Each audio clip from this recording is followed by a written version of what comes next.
Please tell me who you are and why are you here?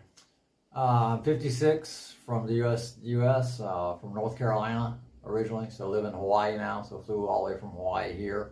So the question as far as why I'm here, to me, a lot of the other conflicts are gray, but this conflict is definitely black and white. This is about good versus evil.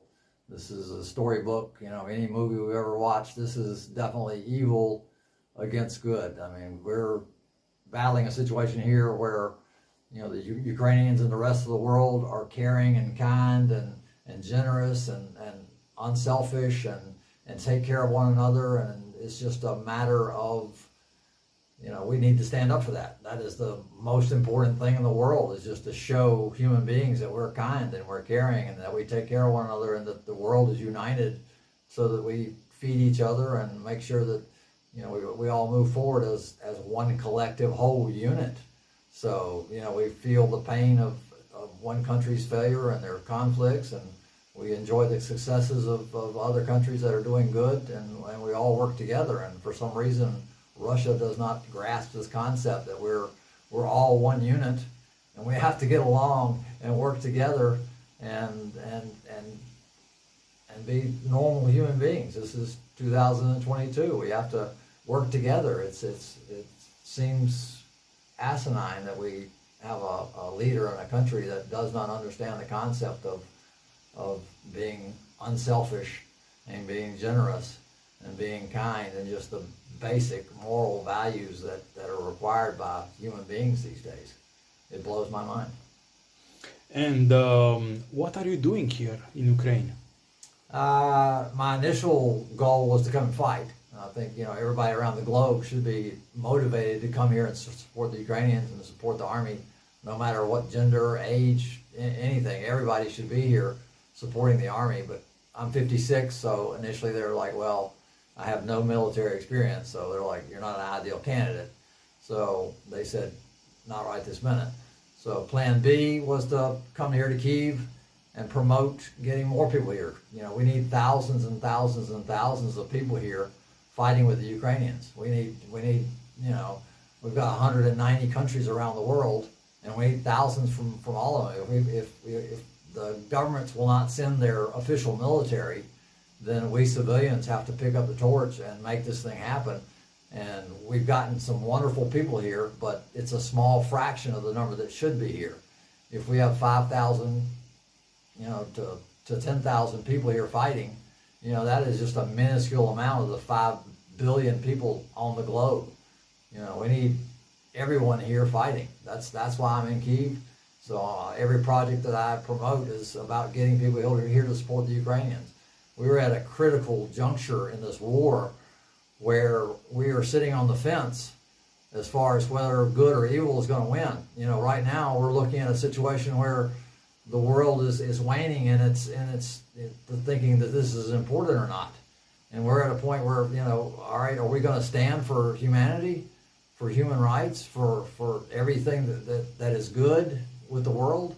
Or are we just going to ignore it? If everybody is complacent and doesn't join this fight, then guess who's going to win? It might take 10 years, but we're going to lose this battle if everyone around the globe does not stop what they're doing and get off the couch and come to Ukraine and defend the human rights of everyone around the globe. This is the most important thing going on in the world today. So sitting around and letting life go on as normal and complaining about gas prices and complaining about, your luxury life in whatever country you live in is unacceptable. As human beings, we must support each other. We cannot turn our backs on anyone around the world and expect the problem to go away. So I've been dealing with Russia for my entire life. We had one period where it was okay, but now we've let it slip back into terrorism. So it's just, the world needs to respond. Why world leaders are not sending military is beyond me. We're going to have to elect new leaders the next go around that have a backbone and that have the fortitude to say, hey, we're not going to tolerate this type of behavior. This type of behavior is unacceptable anywhere, any place. So it's totally unacceptable. And why people are not responding, I do not know.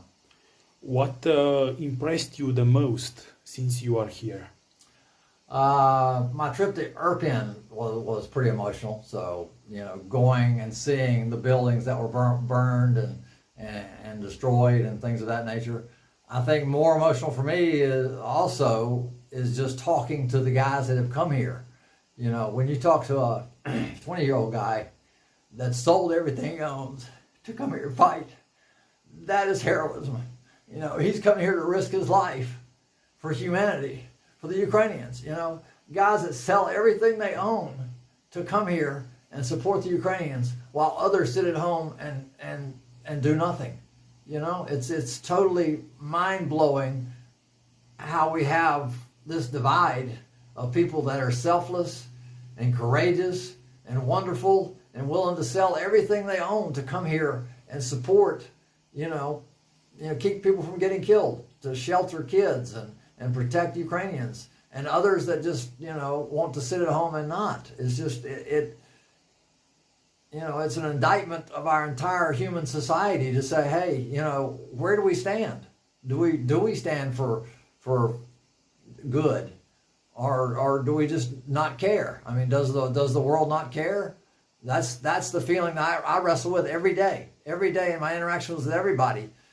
Every one of us is responsible for the outcome of this war. Every one of us, by our actions and what we do. And, when I call back home and say, hey, I need $5 so I can, put enough money together to get a vest for a Ukrainian, and I get no response, I'm like, I'm not sure that the world is as wonderful as I once thought it was. I had thought that everyone would respond, very generously and unselfishly, and you don't have to come, but if I ask for $5 to buy a vest to save a Ukrainian life, it seems like that would be a no-brainer. But I increasingly get more disappointed in humanity, and I'm beginning to question whether or not we're going to end up on the right side of this equation. So you are working with the International Legion. Yes. And you are trying to convince people to help, to donate, and to join. Yeah.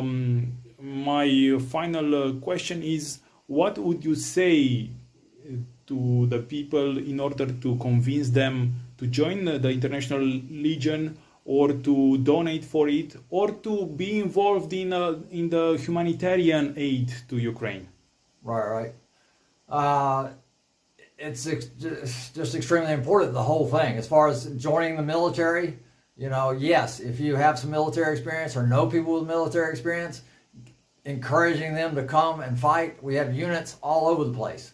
So, there were some leadership issues initially, but we've got so many units available to us: Georgian, Crimean, Ukrainian, Territorial Defense, Foreign Legion. We have, so many paramilitary groups. I put a 74-year-old Japanese guy in a unit.